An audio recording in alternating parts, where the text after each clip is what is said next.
Históricamente se dice que los hombres no pueden hacer varias tareas al mismo tiempo y las mujeres son multitask, ¿verdad? Pueden hacer 3, 4, 5, 7 tareas al mismo tiempo. ¿Quiénes dicen que esto es verdad? O sea, solo los hombres dijeron que no, ¿no? La mayoría. ¿Cuántos dicen que los hombres no pueden hacer más de una cosa al mismo tiempo? Sean honestas, no hay condena, no hay culpa. Los hombres no pueden hacer más de una cosa al mismo tiempo. La mayoría, ¿no? Entonces siempre se dice eso, ¿no? Los hombres no pueden hacer más de una cosa al mismo tiempo porque una de las dos la va a hacer mal, ¿sí o no? Esa es la verdad. En cambio, las mujeres pueden hacer todo al mismo tiempo, ¿verdad? Entonces, ¿cuántos consideran que pueden hacer varias tareas al mismo tiempo? ¿Cuántos se consideran que pueden hacer varias tareas al mismo tiempo? ¿Sí? Más o sí, más o no, más o menos. Pero bueno, la habilidad de ser multitask, ¿no? Hacer múltiples tareas al mismo tiempo, se refiere justo a eso, a poder hacer varias cosas al mismo tiempo estás haciendo otra cosa y estás hablando por teléfono, vas manejando, te vas maquillando, ¿no? Las mujeres peligrosas. Y muchos pueden así, ¿no? Puedes estar hablando por teléfono, pero puedes estar limpiando, pero puedes estar haciendo esto. Yo personalmente me he dado cuenta que si necesito poner atención en algo, no puedo hacer dos cosas al mismo tiempo. Por ejemplo, si estoy trabajando en algo que requiere mi atención, no puedo escuchar música, porque si escucho música, me concentro en escuchar música, ¿no? Entonces, si lo que tengo que hacer no es algo que requiera toda mi atención, pues pongo música, ruido y me enfoco en trabajar mientras escucho algo, ¿no? Entonces, ese soy yo. Pero, aunque es una habilidad valiosa y que muchos de ustedes tienen, la realidad es que nuestro cerebro no está diseñado para realizar múltiples tareas mentales al mismo tiempo. O sea, es un mito todos aquellos que dijeron que pueden hacer muchas cosas al mismo tiempo, porque nuestro cerebro no está diseñado para eso. Hay investigaciones que demuestran que cuando intentas hacer varias cosas al mismo tiempo, en realidad lo único que estás haciendo es cambiar rápidamente tu atención de una actividad a otra. O sea, no es que estés haciendo, tu mente esté dividida en dos y una está haciendo esto y la otra está haciendo otra cosa, sino que tu mente se divide o cambia en hacer una y después otra y así sucesivamente, rápidamente, tan rápido que al mismo tiempo uno piensa, soy re bueno haciendo muchas cosas al mismo tiempo, ¿no? Pero la realidad es que no, tu mente se enfoca en una, cambia a otra y así sucesivamente, ¿verdad? Entonces, esto, el ser multitarea, en lugar de favorecernos, tiene distintos problemas. Uno, disminuye tu productividad. ¿Por qué?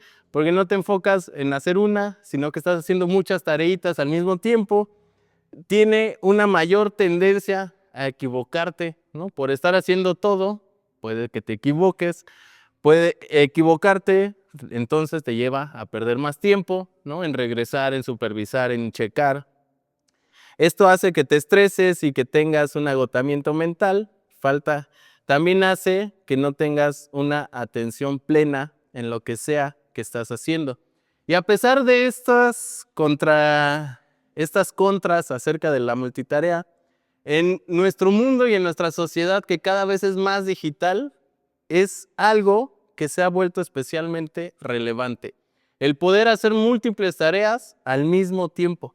Si alguno busca trabajo o entra a revisar alguna vacante de lo que sea que se dediquen, se van a dar cuenta que ya no basta con que sepas hacer lo que sabes hacer. Ahora es necesario que sepas hacer 3, 4, 5, 6, 7 o infinitas cosas más de las que estudiaste o sabes hacer, porque obviamente ellos esperan que puedas hacer varias de ellas al mismo tiempo, ¿no? Entonces, si tú entras a ver una vacante del trabajo que quieras, te vas a dar cuenta de las infinidades de cosas que ya te piden para contratarte, ¿no? Pero esto no es una habilidad exclusivamente laboral, es algo que hacemos en todo momento. En nuestro hogar, las mamás, ¿verdad? Pueden estar haciendo 3 tareas al mismo tiempo, 4 tareas, limpiar, cocinar, lavar, planchar, regañar, ¿no? Supervisar, hacer la tarea y todo al mismo tiempo, con nuestras amistades también, en la escuela, en la iglesia e incluso en nuestra relación con Dios podemos llegar a ser multitask, ¿verdad? Entonces pareciera que seguir a Dios muchas veces es un cúmulo de muchas tareas que nunca se acaban, ¿verdad?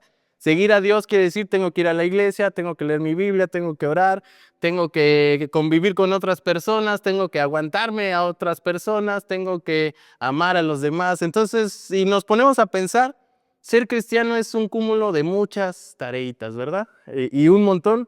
Y al contrario, por más que las hagas, nunca se acaban, crecen y crecen y crecen y seguirán creciendo hasta el final de nuestros tiempos. Entonces, es ahí donde muchos dicen, "No, yo mejor no soy cristiano, mejor ni voy a la iglesia y mejor ni hago nada", ¿verdad? Porque nunca se acaban esas tareas, pero este mensaje pues quizás les anime o quizás les deprima, pero ya veremos, ¿verdad? Entonces el mensaje el día de hoy lo he nombrado una sola cosa. Y eso justamente porque hablamos que en la vida diaria, ocuparnos de varias actividades al mismo tiempo es algo que se nos impone desde afuera. Yo estas últimas semanas he luchado mucho con esto en mi trabajo porque yo soy mucho de ir tarea por tarea, ¿no? Una cosa por una cosa. Y ahora en el trabajo ha sido, pero es que pues mientras haces una, pues puedes ver otra y puedes así. Entonces para mí es algo que me choca en el sentido de que no, es contrario a como yo soy. Y me cuesta mucho trabajo y por eso hemos como que tenido ahí ciertos roces, ¿verdad? Porque ellos esperan, pues si haces esto, mientras haces esto otro, y yo digo, pero es que si hago eso, no avanzo con lo otro y tampoco empiezo lo que ya tenía pensado empezar, ¿no? O sea, entonces luchamos con eso y normalmente estamos afanados o preocupados por las exigencias de la vida diaria, por las exigencias que las personas nos han puesto, ¿no? Los trabajos, las empresas, lo que sea. Y no nos queda más remedio que dividir nuestra atención en muchas tareas que tenemos que hacer, ¿verdad? Hay quienes están hoy aquí, pero ya están pensando justo en la comida, no están pensando en hacer otra cosa, en que tienen que llegar a terminar. Hay quienes sí son honestos y dicen, ya, no lo hice hace una semana, no va a pasar nada por un día más, ¿no? Entonces, hay distintas personas que hoy podemos pensar diferente acerca de las tareas, pero hacer más de una cosa a la vez parece ser que es lo que tenemos que hacer si queremos lograr algo, ¿verdad? Si queremos hacer algo, entonces parece que tenemos que hacer 2, 3, 5, 6 pendientes al mismo tiempo si queremos terminar con ellos. Y no solo eso, sino que también tienes o podemos cargar con la responsabilidad de ocuparnos o al menos pensar y estar enterados de los problemas del mundo. ¿Qué está pasando con la economía, el clima, la política? ¿Qué va a pasar cuando la inteligencia artificial nos controle, cuando me reemplace, ¿no? Ya se escucha una guerra nueva. ¿En qué posición van las poderosas Águilas del América, ¿no? Entonces, podemos estar pensando en distintas cosas adicionales a todas tus tareas, porque es como un deber de todos saber qué está pasando en el mundo, ¿no? Entonces, todo esto resulta frustrantemente limitante. O sea, es algo que te frustra y te limita porque significa que siempre va a haber más cosas por hacer de las que puedas hacer. ¿Sí me entendieron o los revolví, ¿no? Siempre va a haber más cosas de las que puedas hacer, más cosas por hacer de las que puedas hacer. O sea, siempre vas a tener más pendientes que cosas sin hacer. Entonces, si tú usas una parte de tu tiempo para decir, voy a hacer esto, implica automáticamente que vas a sacrificar, dejar de hacer otras cosas. Entonces, los que hoy van a cocinar, significa que en lugar de descansar, pues van a tener que sacrificar su descanso por cocinar. Significa que si van a ir a visitar a alguien, van a sacrificar el cocinar por ir a ver a alguien y así sucesivamente. Eliges hacer algo, pero dejas de hacer otra cosa. Entonces, esto explica el por qué es tan atractivo para las empresas y las personas y toda la sociedad que las personas puedan realizar varias actividades al mismo tiempo, porque nos muestra y nos enseña una promesa de que de algún modo puedes superar tus limitaciones, que puedes superar el solo hacer una cosa. Entonces nos decimos a nosotros mismos que con autodisciplina, esfuerzo, dedicación y los métodos adecuados para gestionar el tiempo, por fin lograremos controlarlo todo. Hay muchos libros, hay muchos cursos, hay muchas enseñanzas acerca de la gestión del tiempo. ¿Cómo hacer más con el mismo tiempo? Entonces, todo eso nos lleva a querer controlar todo y sentirnos bien con nosotros mismos. Es decir, tengo agendado todo el día, milimétricamente sé que voy a hacer 1, 2, 3, 4 y así hasta que acabe con todos. Y realmente no pasa. Por más que lo intentemos, no podemos lograr todo lo que nos proponemos. Por eso, aunque en ocasiones parece que estamos por lograrlo, la realidad es que no sucede. Cuando estás por terminar el último pendiente de tu lista, te llegan 3 más, 4 más, 5 más. Entonces, sin importar cuánto hagas, siempre habrá más por hacer. Y la única ventaja de esto, que parece desalentador y triste y deprimente, por eso les decía, puede que se depriman, puede que se animan, pero la realidad y la ventaja de todo esto es que no debemos castigarnos por no poder hacer todo. ¿Cuántos de ustedes se sienten culpables por no hacer todo lo que se propone? Yo me siento culpable de no poder hacer las cosas que me propongo y sobre todo cuando son cosas básicas, ¿no? Cuando digo, voy a tender mi cama todas las mañanas, ¿no? Y después se me olvida porque me puse a hacer otra cosa y en la noche ya que me voy a acostar digo, no manches, no tendí mi cama, ¿no? Entonces me siento culpable conmigo mismo, ¿no? Y olvido que por no tendí mi cama, pero hice otras 40 cosas, ¿no? Entonces me castigo. Entonces, pero tampoco debemos presionarnos por encontrar maneras de estar en control de todo, tratando de llevar cada vez más al extremo el hacer más de una cosa a la vez, ¿no? Por eso, no sé si han visto, me da risa como justo estas personas en el gimnasio, ¿no? Que están en la caminadora, pero van haciendo pesas, pero están haciendo otra cosa, ¿no? Los que van según caminando o haciendo ejercicio en la calle, pero van con el teléfono respondiendo mensajes, respondiendo correos, pero haciendo esto. Entonces, están tratando de hacer 3, 4, 5 cosas al mismo tiempo para lograr terminar con sus pendientes. Pero ¿quieren saber cuál es el secreto de las personas que hacen tantas cosas? Obviamente todos hemos visto a alguien cómo le hace para hacer tanto, cómo le hace para poder con todo. ¿Quién sabe cuál es el secreto? El secreto es que la manera para completar más tareas es aprender a dejar a un lado todas las otras mientras te enfocas en una. O sea, el secreto para hacer muchas tareas es ir una por una. No querer hacer todas al mismo tiempo porque no avanzas, ni terminas una ni terminas otra. Entonces el secreto de las personas que hacen tantas cosas es que aprendieron a dejar al lado la mayoría mientras se enfocaban en una sola. Entonces, en lugar de querer hacer todo al mismo tiempo, debemos destinar nuestra atención y esfuerzo a un puñado de cosas que realmente importan. Por eso, contrario a lo que la sociedad demanda de nosotros, la Biblia nos enseña a enfocarnos en una sola cosa. Y por eso le vas a decir a alguien, dile, una sola cosa te pido, díselo, una cosa, una nada más. Esa es frase de mamá, ¿verdad? Una sola cosa te pedí y no la hiciste, ¿no? O sea, entonces, una sola cosa es lo que la Biblia nos enseña que tenemos que enfocarnos. Pero hacer esto, o sea, enfocarnos en una sola cosa, requiere reconocer y aceptar tus limitaciones. Porque si haces solo una cosa a la vez, significa que no puedes hacer varias cosas como creías. Entonces, Dile ahora a esa persona, no puedes hacer todo. Aunque digan que sí, no es cierto, no pueden hacer todo, ¿no? Entonces, para hacer una sola cosa a la vez, necesitas reconocer y aceptar tus limitaciones. Y para nuestra buena suerte, Dios sabe que no somos multitask.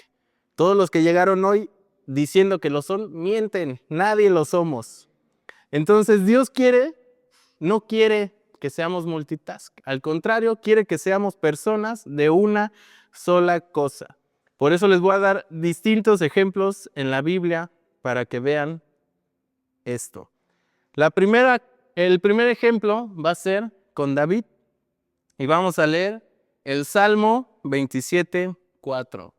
Dice, solo una cosa he pedido al Señor, solo una cosa deseo.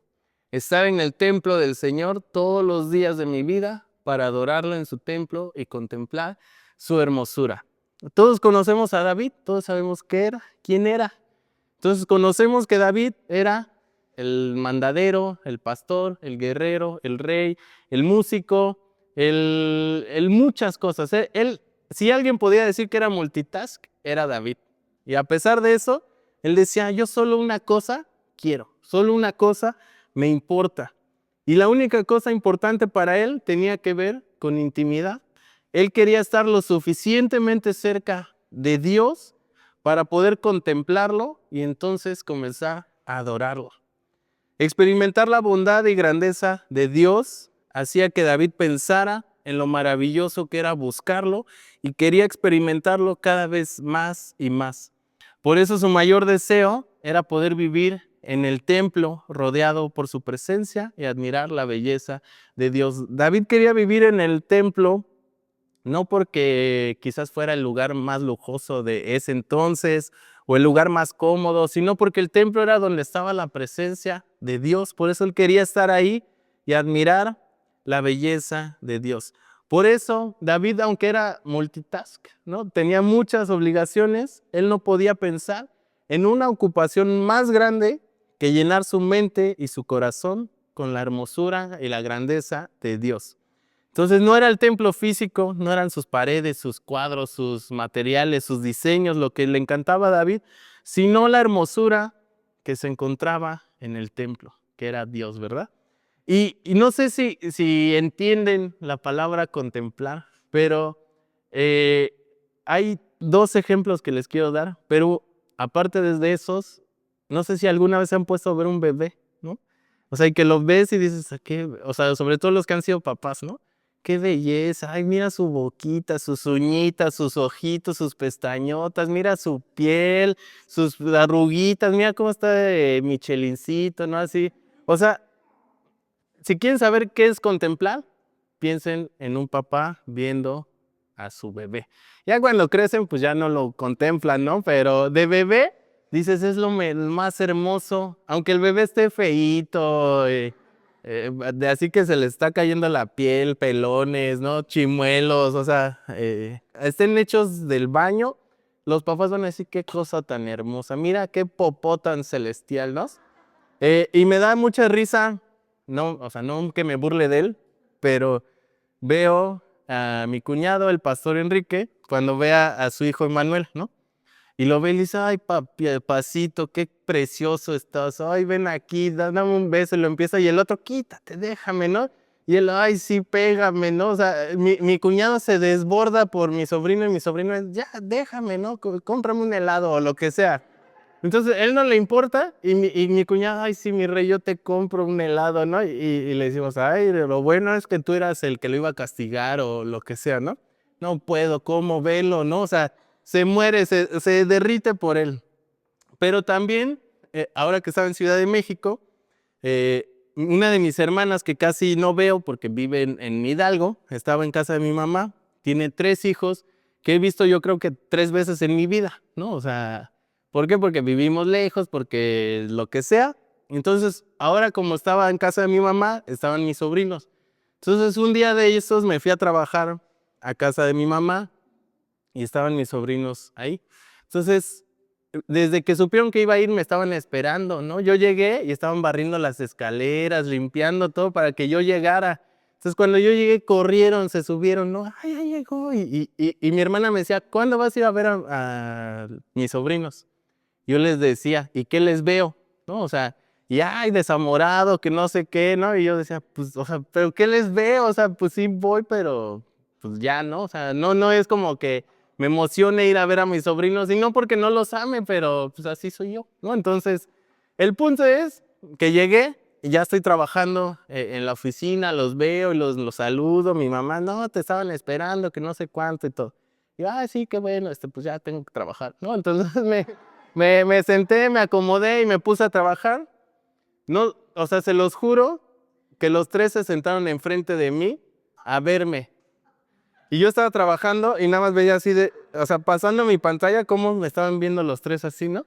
Y yo le decía a mi mamá, y primero les dije a ellos, o sea, ¿qué tanto me ven? O sea, ¿van a estar aquí todo el día o qué? Y me decían, sí. Y yo, entonces, yo ya le escribía a La Paz, le decía, ya me quiero ir. Pero les digo que no es desamor, solo no estoy acostumbrado a que me contemplen, ¿no? Entonces yo le decía a mi mamá, porque ya los otros como que dijeron, bueno, ya no nos va a hacer caso, se fueron, ¿no?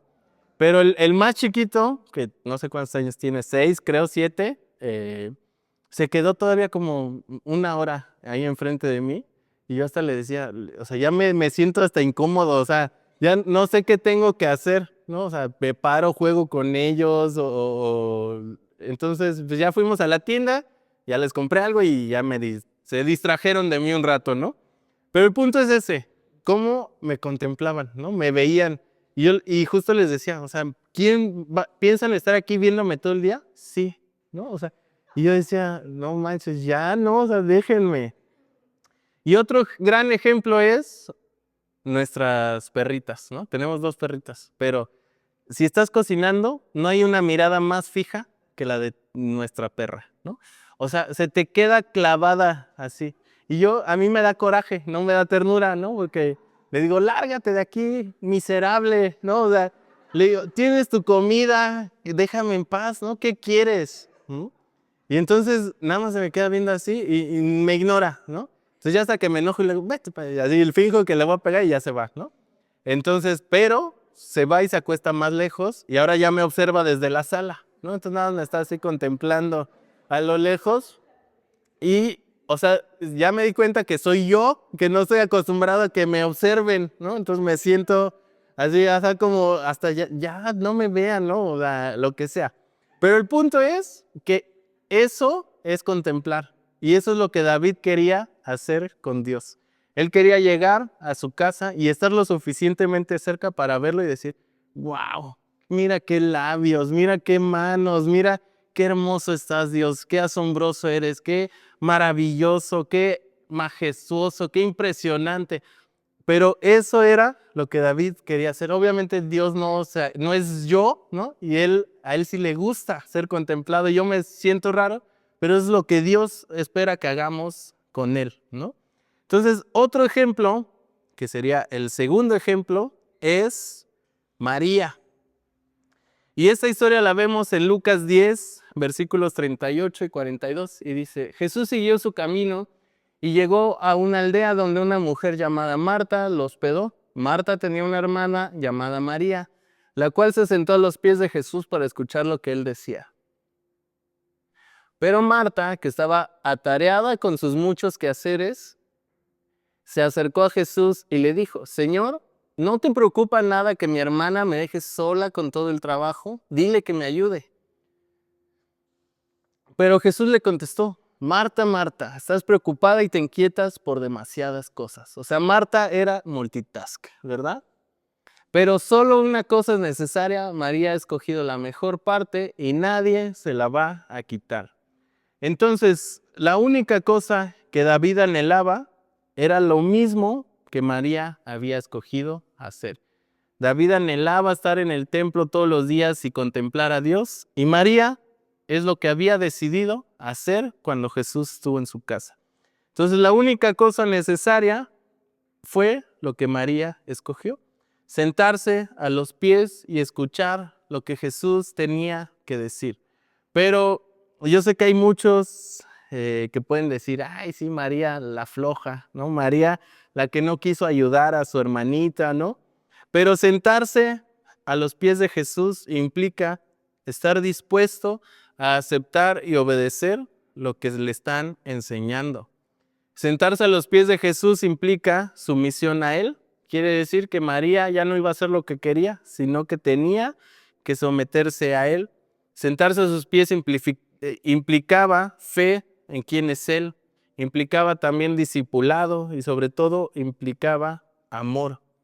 Por eso la verdadera fortaleza y habilidad tiene que ver con encontrar tiempo en medio de todos los deberes de la vida para sentarnos a los pies de Jesús y escuchar lo que tiene que decirnos. Es muy fácil decir, ay, no puedo ir a la iglesia porque tengo que hacer esto. Ay, es muy fácil no ir a la iglesia, al grupo, a esto, a aquello, porque tengo cosas que hacer, ¿no? Dios entiende que tengo cosas que hacer. Pero entonces es muy fácil justificarnos y decirnos, pues no puedo, ¿no? No pude, pero por eso la verdadera fortaleza y la habilidad importante es encontrar tiempo en medio de los deberes para sentarnos a los pies de Jesús y escuchar lo que tiene que decirnos. Por eso, ahí les va otro secreto. La manera de cumplir y ver realizados todos tus sueños, planes, metas y todo aquello que anhelas, no es poner todo tu empeño y tiempo y dedicación a eso. Se trata de comenzar a los pies de Jesús, como María. Si tú quieres cumplir todo lo que te propones, tienes que empezar a los pies de Jesús y después trabajar como Marta. Nunca al revés. O sea, nunca puede ser la Marta que por estar ocupada nunca llegó a los pies de Jesús. Y tampoco puede ser la María que solo se queda sentada escuchando historias, ¿verdad? Entonces es una mezcla de los dos y por eso para María la única cosa importante fue simplemente devoción a Jesús, amándolo y escuchando su palabra. Por eso esta historia es el ejemplo perfecto de qué es ser multitask. Y cómo describen a Marta, como afanada, ¿no? Como preocupada, cansada seguramente, de todo lo que tiene que hacer al mismo tiempo, de hacer todo y no avanzar y no terminar. Y por eso a ella no pudo ver lo verdaderamente importante. Tercer ejemplo, el hombre. Marcos 10, versículos 17-22 dice, cuando Jesús estaba ya para irse, un hombre llegó corriendo y se arrodilló delante de él. Maestro bueno, le preguntó, ¿qué debo hacer para heredar la vida eterna? ¿Por qué me llamas bueno? Respondió Jesús, nadie es bueno sino solo Dios. Ya sabes los mandamientos, no mates, no cometas adulterio, no robes, no presentes falso testimonio, no defraudes, honra a tu padre y a tu madre. Maestro, dijo el hombre, todo eso lo he cumplido desde que era joven. Jesús lo miró con amor y añadió, una sola cosa te falta. Anda, vende todo lo que tienes y dáselo a los pobres y tendrás tesoro en el cielo. Luego ven y siguen. Al oír esto, el hombre se desanimó y se fue triste porque tenía muchas riquezas. Esta historia nos muestra que Jesús estaba lleno con un amor compasivo por aquel hombre, porque este hombre, si tenía muchas riquezas, quería decir que era exitoso, que había logrado ser exitoso. Entonces sentía compasión por este hombre porque había subido hasta lo alto de la escalera del éxito únicamente para comprobar y darse cuenta que se había subido al edificio equivocado y que su vida aún se sentía vacía. Por eso es que Jesús, en lugar de retar a que el hombre cumpliera la ley, lo llevó más profundo hacia él y le dijo, así que quieres encontrar realización, quieres ser salvo al hacer cosas para Dios. ¿Cuál fue la respuesta de Jesús? Entonces, hazlo todo. ¿Quieres sentir realización en tu vida con Dios, con tu familia, con tu trabajo, con lo que sea que hagas? Entonces, hazlo todo. No puedes, Jesús no quiere medias acciones, no quiere nada a medias, y por eso es que solo te pide una cosa. Por eso Jesús sabe que una cosa es suficiente. No te va a pedir 10 si no puedes hacer una, ¿no? Con una sola es necesario y suficiente. Por eso Jesús quería que el hombre dejara todo atrás para seguirlo. Él le prometió riqueza en el cielo, pero al hombre no le importó. El hombre estaba más interesado en los tesoros terrenales que lo que pudiera tener en el cielo. Puso el dinero en primer lugar, amó más sus riquezas que a Jesús. Y si vemos esta historia, nos dice que él decía obedecer la ley desde joven, ¿verdad? Decía, todo eso lo he hecho. Quiere decir que ya sabía acerca del Mesías, ya sabía acerca de Jesús, pero cuando tuvo la oportunidad de ir a un nuevo nivel y experimentarlo en carne propia, como dice en Ciudad de México, le dio frío, ¿verdad? Ya no quiso, le dio miedo y dijo, no, eso sí ya fue mucho, ya no estoy dispuesto a eso. Y muchas veces así somos nosotros. Quizás hay ciertas cosas que decimos, sí, eso está bien, eso sí lo hago, esto está bien dispuesto, esto también, pero esto, no, aquí ya, ahí se rompe lo nuestro, si tengo que entregar eso también, ¿no? Por eso muchos están dispuestos a renunciar a Dios con tal de no perder aquello que Dios les está pidiendo. Y el último, y mi favorito, Pablo. Filipenses 3:12, 14 dice, no es que ya lo haya alcanzado o que ya haya llegado a ser perfecto, sino que sigo adelante a fin de poder alcanzar aquello para lo cual también fui alcanzado por Cristo, Jesús.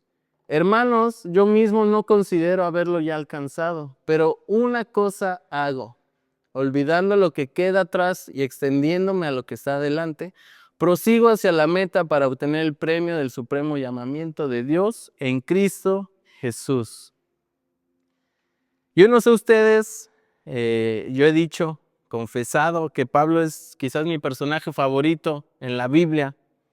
Y Pablo hablaba con tal madurez, con tal pureza y con tal autoridad espiritual, que podíamos o podemos pensar que él ya había superado todas las pruebas espirituales o dificultades que un cristiano tiene que enfrentar. Por lo tanto, si había alguien que pudiera sentirse después de Jesús cercano a la perfección, pues quizás era Pablo, ¿no? Él había sido de los más exigentes, el más exigente, ¿no? De los más puristas, el más purista. O sea, él era así, todo, ¿no? Entonces, si alguien podía decir, ay, yo ya lo logré o estoy cerca de lograrlo, para mí era Pablo, ¿no? El que podía decir eso. Pero contrario a eso, él mismo aseguraba y decía que esto no era así. No había ni siquiera estado cerca. Se había acercado lo suficiente para que él pudiera decir, estoy cercano a lograr el objetivo. Y esto, tristemente, es común para muchos cristianos tener una actitud de ya haber alcanzado la meta, ¿no? Entonces, si Pablo, que era, pues, Pablo, ¿no? Él decía, yo no lo he logrado. Hay muchos cristianos que no son ni Juan, o por ponerle un nombre, José o el que ustedes quieran, y dicen, no, yo ya alcancé o hice lo que tenía que hacer. Personas que se jactan de lo que hicieron o fueron en otros tiempos. Personas que dicen que ellos no participan de reuniones, actividades o incluso no sirven porque ya dieron lo que tenían que dar. Suena, yo sé que no me creen, pero hay personas que lo dicen. Qué bueno que nadie aquí lo ha escuchado, ¿no? Pero personalmente es algo que a mí me parece muy triste. Es algo que me parece demasiado triste. Porque ¿cuánto es suficiente? ¿De verdad es todo lo que esas personas tenían para dar o simplemente ya no quisieron esforzarse? Entonces, si me pongo a pensar en por qué esas personas dicen eso, me deprimo. ¿no? O sea, me siento mal, me siento triste y me duele. Pero a diferencia de ellos, Pablo, siendo don Pablo, ¿no? Señorón Pablo, se daba cuenta de que aún no había llegado, por lo que solo había una opción disponible para él. Debía seguir con lo que Jesús había comenzado en su vida. Entonces, para Pablo no había vuelta atrás. Para Pablo no había sido suficiente. Para Pablo no había sido suficiente cárcel, suficiente tortura, golpes. Pablo no conocía la palabra descanso, renunciar. Él no fallaba, ¿no? Él no decía, no, ya, hasta aquí. Él tampoco pedía pidos, ¿no? No decía, ya, ahí muere. Me voy a dar un tiempo, me recupero anímicamente, espiritualmente, y después vuelvo renovado, ¿no? Pablo no creía en eso, ¿no? Él decía, yo prosigo, continúo, me esfuerzo. Y uno de los versículos en la Biblia que más me confronta y más me reta es justamente uno de Pablo respecto a las otras personas, y es 2 Corintios 12:15. Dice, con gusto me desgastaré por ustedes y también gastaré todo lo que tengo, aunque parece que cuanto más los amo, menos me aman ustedes a mí. O sea, este versículo me duele en mi corazón, ¿verdad? Porque muchas veces la actitud de las personas, el comportamiento, lo que dicen, lo que hacen, me duele, ¿no? Y yo digo, ay, qué necesidad de pasar por esto, ¿no? ¿Por qué tengo que soportar estas cosas? ¿Para qué? ¿Qué sentido tiene? Y puedo ponerme y tirarme al piso y pensar en lo malo que han sido todos conmigo, ¿no? Pero cuando leo este versículo, me calla, ¿no? Me dice, ni siquiera has vivido nada lo suficientemente triste o doloroso como para que estés lloriqueando, ¿no? Y más me sorprende cómo Pablo lo dice, con gusto, ¿no? O sea, con gusto me voy a desgastar por ustedes. Con gusto voy a dar todo lo que tengo, físico, económico o espiritual, aunque ustedes cada vez me amen menos. O sea, si nos ponemos a pensar ese versículo, no manches, o sea, ¿qué le pasa a Pablo? Estaba mal de su cabeza, ¿no? O sea, pero Pablo por eso era don Pablo, porque él no se andaba a medias tintas. Él decía, si Dios ya empezó esto en mí, yo hasta que me desgaste completamente voy a seguir. Y ahora quiero contarles una historia, ¿no? Que justamente cuando España gobernaba, ¿no? Y eran los conquistadores y andaban, gobernaban el mundo, en sus monedas ellos demostraban su arrogancia nacional y tenían escrito unas palabras que eran non plus ultra, lo cual significaba nada más o nada más allá. Y esto significaba para ellos que España ya era lo máximo en el mundo, eran los límites en la tierra y no había más por conquistar o explorar, o no iba a haber nadie más, ¿cómo decirlo? Es que iba a decir más mejor, pero bueno, lo entienden. No, más chipocludo que España, ¿no? Entonces, para ellos, en sus monedas lo reflejaban y lo decían, ¿no? Pero después de que descubren el nuevo mundo y se dan cuenta que existe más tierra más allá de España, tuvieron que cambiar sus monedas, la inscripción, y pusieron plus ultra, que significa más allá. Entonces, en ese mismo sentido, con esta historia, hay algunos cristianos que dicen nada más y otros dicen más allá. Entonces, hay quienes dicen, este es mi límite, y hay quien dice, yo quiero rebasar ese límite. Y por eso, aunque ¿cuántas cosas nos pide Dios? Una sola cosa, ¿verdad? Aunque solo una cosa es necesaria, esa es sentarse a los pies de Jesús y contemplarlo.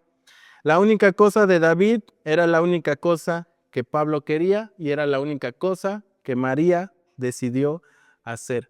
Por eso, cuando tú eliges hacer solo una cosa, todo el infierno, todos tus enemigos, todos los demonios y todo lo que tú quieras se va a alinear en tu contra para que no te conviertas en personas que hagan solo una cosa.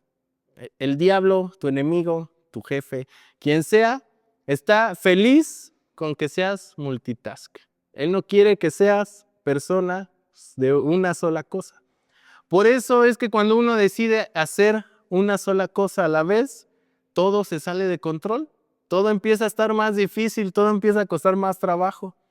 Tu lista de tareas crece aceleradamente, las exigencias de tu vida cada vez se vuelven mayores. El enemigo usará todo engaño que funcione, cualquier forma, manera, para que no seas personas de una sola cosa. Porque si tú logras encontrar esa cosa que Dios te está pidiendo, te convertirías en un apasionado por Dios. Te convertirías en una persona dispuesta a todo como Pablo. No como el rico que tiene todo pero no quiere ceder, sino Pablo que decía, pues no sé si tengo mucho o no, pero todo te lo doy, ¿no? Entonces, si tú encuentras eso que Dios te pide, vas a estar encendido por un celo, por su casa, por los demás, por Él.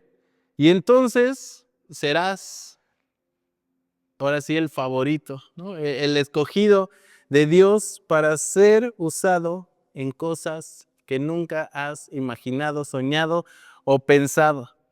Por eso, los niveles más grandes, los tesoros más impresionantes del cielo, serán alcanzados por aquellos que hacen una sola cosa. Entonces, ahora les pregunto otra vez, ¿cuántos multitask hay hoy aquí? ¿No? O sea, obviamente al inicio decíamos, sí, qué bueno, ¿no? Puedo hacer 3 cosas al mismo tiempo. Ahora, pues quizás nos damos cuenta que no necesitamos, y gracias a Dios que no necesitamos hacer varias cosas al mismo tiempo, porque Dios sabe que no podemos, por eso una cosa a la vez, ¿no? Parece como de doble A, ¿no? Un día a la vez, pero no. Entonces, Dios te pide una cosa, aunque es una, no es tan fácil, va a requerir todo de ti y por eso no te pide nada más, porque sabe que esa cosa que te pide es suficiente para que lo hagas, ¿no? Entonces vamos a ponernos de pie y cerrar con este tiempo. Y mientras oramos, pídele a Dios que te revele esa cosa que tienes que hacer, esa cosa que tienes que dejar de hacer, ¿no? Porque quizás ahorita ya traes 10 cosas en mente y para mañana tienes 100, ¿no? Entonces, que Dios te muestre cómo poder enfocarte en una sola cosa a la vez. Señor, te damos gracias en esta tarde por este tiempo. Gracias, Señor, porque a través de tu palabra, tú nos demuestras y nos enseñas, Señor, la importancia que es tener nuestra mente enfocada, Señor, en una sola cosa, Señor. Ayúdanos a no ser personas afanadas por los deberes, por los pendientes, Señor. Que no veamos con orgullo, Señor, nuestra capacidad de mantenernos ocupados todo el tiempo, Señor, sino que tú nos ayudes, Señor, a despejar nuestra mente, nuestros pensamientos, Señor, nuestras actividades del día a día, Señor, y que podamos, Dios, centrarnos solo en aquellas cosas que nos acercan a ti, Señor.